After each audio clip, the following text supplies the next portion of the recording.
नमस्कार दोस्तों, मेरा नाम है लवी बेनीवाल और आज की वीडियो में हम बात करने वाले हैं इजराइल फिलिस्तीन मुद्दे को लेकर। आखिर इजराइल और फिलिस्तीन आपस में लड़ क्यों रहे हैं, इसका हिस्टोरिकल बैकग्राउंड क्या है, इन सभी मुद्दों पर आज की वीडियो में हम चर्चा करेंगे। अगर आप हमारे चैनल पर नए हैं तो प्लीज़ हमारे चैनल को सब्सक्राइब कीजिए और अंत में आपके लिए क्वेश्चन है जिसका जवाब आप वीडियो को देखने के बाद आराम से दे पाएंगे। यूपीएससी टेक अवे है। तो चलिए शुरू करते हैं आज की क्लास को। सबसे पहले, why do we study this century old topic. लगभग 100 साल से ज़्यादा पुराना मुद्दा है। 1917 में एक डिक्लेरेशन आया था, उसके बारे में भी हम बात करेंगे। उसके बाद से लेके आज तक इजराइल का जो क्षेत्र है या फिलिस्तीन वाला जो इलाका है, वहाँ कभी शांति नहीं रही। इसके पीछे के क्या कारण है, इस पर भी हम बात करने वाले हैं। आप अगर जेरूसलम के बारे में थोड़ा बहुत जानते हैं तो मुझे लगता है कि आपको ये बात बहुत आसानी से समझ आ गई होगी कि क्यों इजराइल और फिलिस्तीन आज तक लड़ते आए हैं। धार्मिक मामला तो है ही, साथ ही जियोपॉलिटिकल बनाया गया 1947 में और 1948 में, यानी कि 1917 में और 1948 में it was turned into geopolitical matter. अब recently the Hamas, the militant group, militant मत कहिए, टेररिस्ट ग्रुप कहिए, क्योंकि इसने काफी जाने ली हैं, ruling the Gaza Strip has attacked with 5000 lethal missiles, यानी कि 5000 मिसाइलें बिना किसी चेतावनी, बिना किसी लड़ाई झगड़ा तो काफी पुराना है, लेकिन बिना किसी चेतावनी उन्होंने 5000 मिसाइलें इजराइल के ऊपर दाग दी। ऐसे में इजराइल ने किया ये कि अब इजराइल ने घोषणा कर दी है कि भाई हम आपके साथ युद्ध में हैं और अब हम गाजा पट्टी को, या जो गाजा पट्टी जो है उसको पूरी तरह से वाइप आउट कर देंगे। और इजराइल ऐसा पहले कई बार कर चुका है। बहुत सारे इलाके जो फिलिस्तीन के थे उनके ऊपर इजराइल कब्जा कर चुका है। खैर, इस तरह के आर्टिकल्स आपने बहुत सारे न्यूज़पेपर्स में देखे होंगे जहां पर लिखा हुआ है 5000 rockets, bulldozers and Hamas biggest attack on Israel unfolded, यानी कि हमास ने इजराइल के ऊपर बहुत बड़ा अटैक किया है। अभी हमें समझना है कि हमास क्या है, लेकिन उससे पहले कुछ और चीज़ों के बारे में चर्चा करते हैं। सबसे पहली चीज़, इजराइल लोकेटेड कहाँ पे है। अगर आप वर्ल्ड मैप को देखें तो इजिप्ट के बिल्कुल ऊपर, यानी कि अफ्रीकन कॉन्टिनेंट के बिल्कुल ऊपर और अरब के पास में आपको ये इजराइल देखने के लिए मिलेगा। खैर, इसका पूरा नक्शा देख लेते हैं।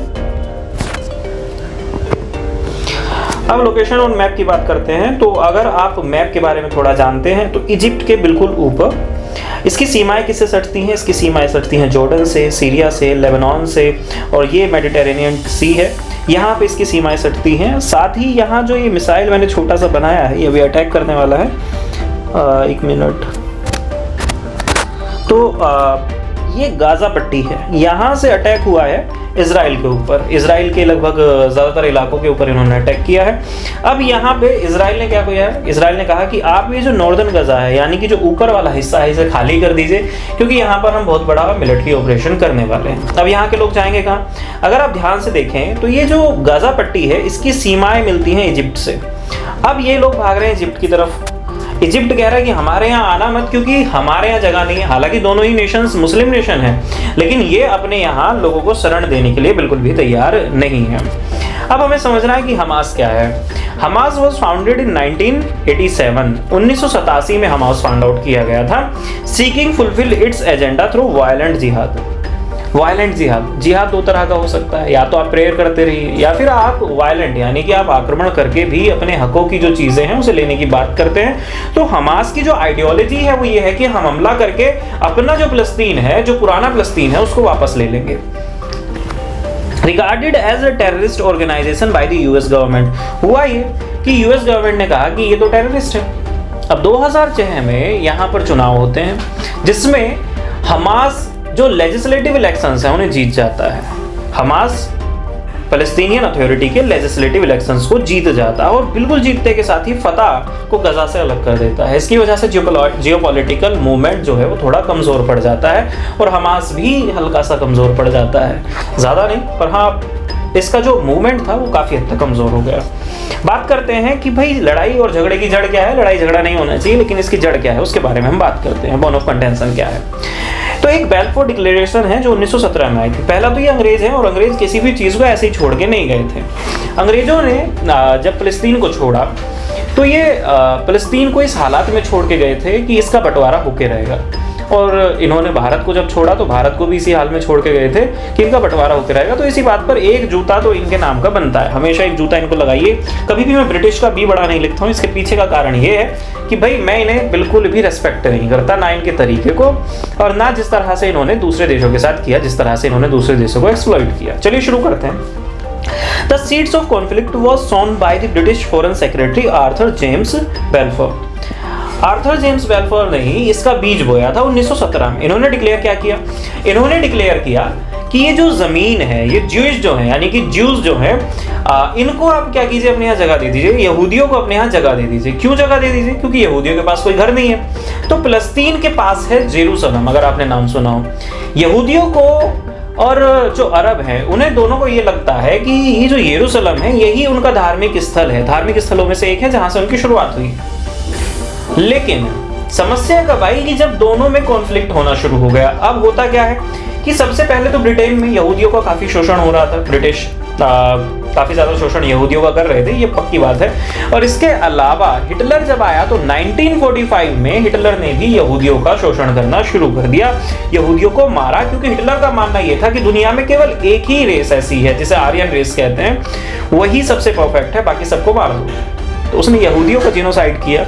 वहां से बचकर बहुत सारे यहूदी जो आज का इजराइल है, यहां आकर बसना शुरू हो गए। 1917 में आर्थर जेम्स ने ये और कह रखा था कि भाई जो यहूदी हैं उनका एक घर होना चाहिए, और ये घर कहाँ होगा? जेरूसलम के पास में होगा। अब जेरूसलम के पास में था फिलिस्तीन, और फिलिस्तीन में कुछ यहूदी आकर बसना शुरू हो जाते हैं। क्रिएशन ऑफ फिलिस्तीन इन 1948। ब्रिटिशों के जाने का टाइम आया। क्यों टाइम आया? वर्ल्ड वॉर 2 होती है, पैसे इनके पास बचे नहीं थे, अब सोच रहे थे किसी तरह से निकल लें। अब जब खाली हाथ इन्हें लौटने की बारी आई तो इन्होंने सोचा कि फिलिस्तीन के मुद्दे को सुलझाया जाए, ना सुलझाया जाए। सुलझाने में लगते पैसे और अंग्रेजों के पास हो चुके थे खत्म। तो इन्होंने क्या किया, इस मुद्दे को नए नवेले बने हुए, जो अभी हाल फिलहाल में ही बना है, यूएन को सौंप कर ये निकल लिए। अब जब यूएन को सौंप कर ये निकले तो यहाँ पर जो है समस्याएं अब क्रिएट होना शुरू हो जाती हैं। यूएन ने कहा एक काम करो, पार्टीशन कर लो, आधे में यहूदी रह लो और आधे में जितना हिस्सा अरब के पास है, जितना फिलिस्तीनियों के पास है, उसमें आप रह लो।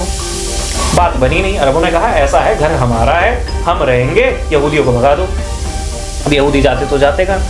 अब जैसे तैसे करके यहाँ पे बंटवारा हो जाता है, लेकिन ये बंटवारा सक्सेसफुल बंटवारा नहीं था। इसके बाद अरब और इजराइल में वॉर होती है, यानी कि अरब और इजराइल के बीच में लड़ाई शुरू होती है, और इस लड़ाई में जीतते हैं इजरायली। और यहीं से शुरू होता है। जितना इनको जमीन मिली थी उससे 50% ज्यादा जमीन पर इन्होंने कब्जा कर दिया, और आज तक ये कब्जा करते आए हैं। अगर आप शुरुआत में देखें तो ये हमारा इजराइल है, और आज अगर आप इजराइल देखेंगे तो ये जितना भी ऑरेंज वाला पार्ट है, ये पूरा का पूरा इजराइल है। अब 2-3 दिन बाद ये भी जो है ऑरेंज हो जाएगा, और फिर आप समझेंगे कि इजराइल किस तरह से अपने पैर पसार रहा है। अब हमें किसे सपोर्ट करना चाहिए? इंडिया को किसे सपोर्ट करना चाहिए? भाई देखो, ऐसा है, इंडिया जिसके साथ है उसके साथ मैं हूँ, बहुत सिंपल शब्दों में कहें। लेकिन युद्ध किसी भी चीज़ का एक सॉल्यूशन नहीं है। मरते तो सिविलियंस ही हैं, मरते वो भी सिविलियंस हैं जो वहाँ पर लड़ रहे हैं, मरते वही लोग हैं जो फौजी हैं, और शहीद हो जाते हैं सिविलियंस हैं वो भी एक तरह के यार। तो किसी तरह से लड़ाई झगड़ा किसी चीज़ का सॉल्यूशन है नहीं। अगर इस लड़ाई को ख़त्म करना है तो कोई शांतिपूर्ण तरीका निकाल लीजिए।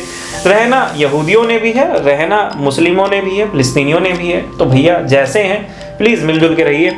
लड़ाई झगड़े में कुछ नहीं है। बाकी मैं साथ किसके हूँ? साथ में उनके हूँ जो भारत जिसके साथ है। भैया जहाँ हमारा देश है वहीं हम हैं, और क्या कर सकते हैं। जय हिंद। बने रहिए हमारी वीडियो में, और ऐसी ही वीडियोस को पाने के लिए देखते रहिए हमारा चैनल ई क्लास। तो मिलते हैं।